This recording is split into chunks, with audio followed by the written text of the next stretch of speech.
Alerte coronavirus. Pour vous protéger et protéger les autres, restez chez vous. Tout déplacement est interdit, sauf muni d'une attestation dans les cas suivants.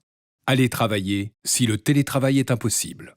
Faire des courses de première nécessité. Faire garder ses enfants ou aider des personnes vulnérables. Aller chez un professionnel de santé si vous n'avez pas de signe de la maladie. Dans tous les cas, respectez 1 mètre de distance avec toute personne et appliquez systématiquement les gestes barrières.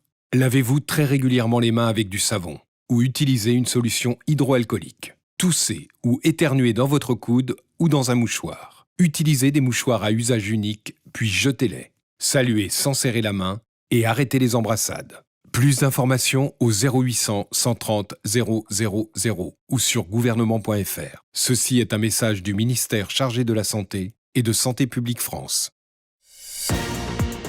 Bonjour et bienvenue dans l'édition du 27 mars de La Chapelle Info, une édition spéciale cette semaine en raison de la situation exceptionnelle. Voilà maintenant 12 jours que la vie associative et culturelle de la commune est à l'arrêt, une situation qui a bouleversé son organisation. L'installation du nouveau conseil municipal emmené par Damien Bror, élu dès le premier tour, devait se tenir à huis clos à l'espace Mandela samedi 21 mars, mais le Premier ministre a préféré reporter cette installation qui n'interviendra pas avant la mi-mai en fonction de la situation sanitaire.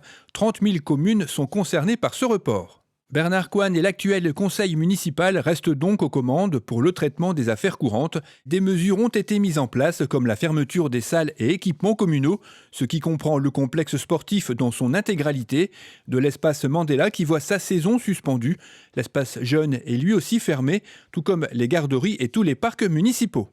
L'accès à la mairie, quant à lui, est restreint. Ces services sont joignables uniquement par téléphone et par messagerie de préférence, du lundi au vendredi de 9h à 12h. La permanence du samedi matin est interrompue. Seules les démarches urgentes liées à l'état civil ou à une situation justifiée pourront être traitées sur place, mais il vous faudra dans tous les cas téléphoner avant de vous déplacer.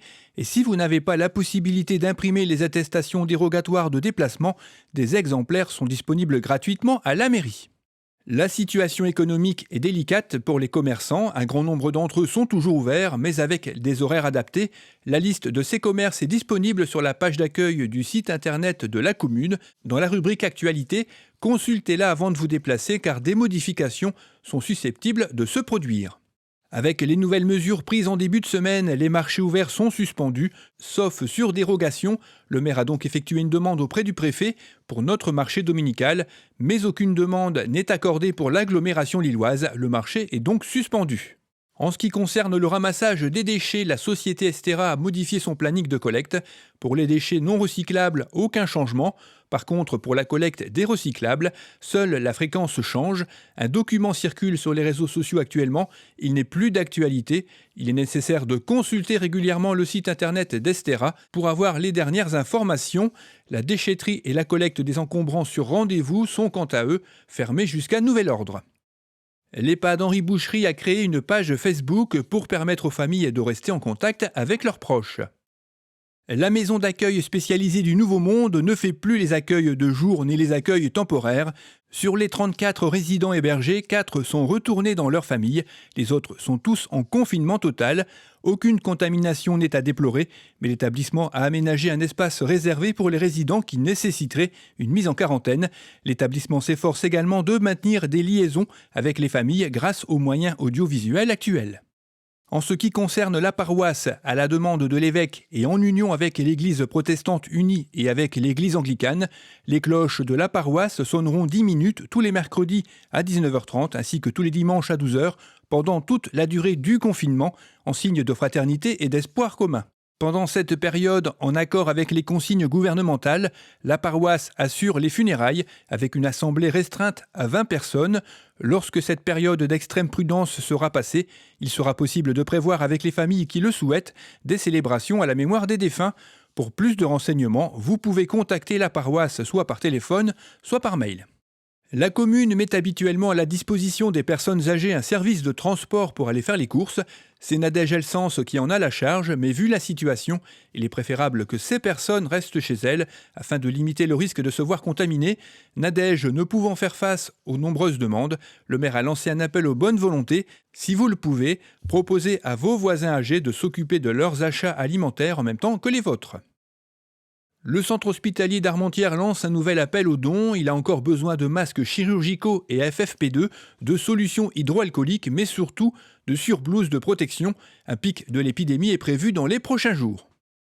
Avec les restrictions de déplacement, les associations d'entraide rencontrent des difficultés majeures. Les services municipaux et le CCAS de la commune sont déjà mobilisés pour venir en aide aux personnes isolées.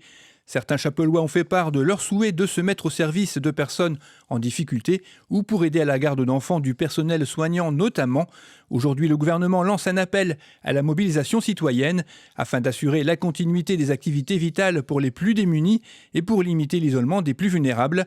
Une plateforme vient d'être mise en place pour organiser et coordonner cette solidarité. Si vous avez entre 18 et 70 ans, vous pouvez proposer votre aide autour de 4 missions prioritaires. Aide alimentaire et aide d'urgence, garde exceptionnelle d'enfants, lien avec les personnes fragiles isolées et la solidarité de proximité. Mais si vous avez plus de 70 ans ou êtes porteur d'une maladie chronique, vous pouvez vous engager sur des aides à distance depuis votre domicile. Si vous êtes intéressé par ce dispositif et pour plus de renseignements, connectez-vous sur le site covid19.reserve-civique.gouv.fr. De nombreuses initiatives pour remercier ceux qui continuent leur activité professionnelle au service de la collectivité naissent ici et là. Dans cet esprit, le football club chapellois organise un concours de dessin destiné à tous les jeunes licenciés du club. Les dessins seront envoyés au personnel du centre hospitalier d'Armentières. Il suffit de faire une photo de votre dessin et de l'envoyer par mail au secrétariat du club.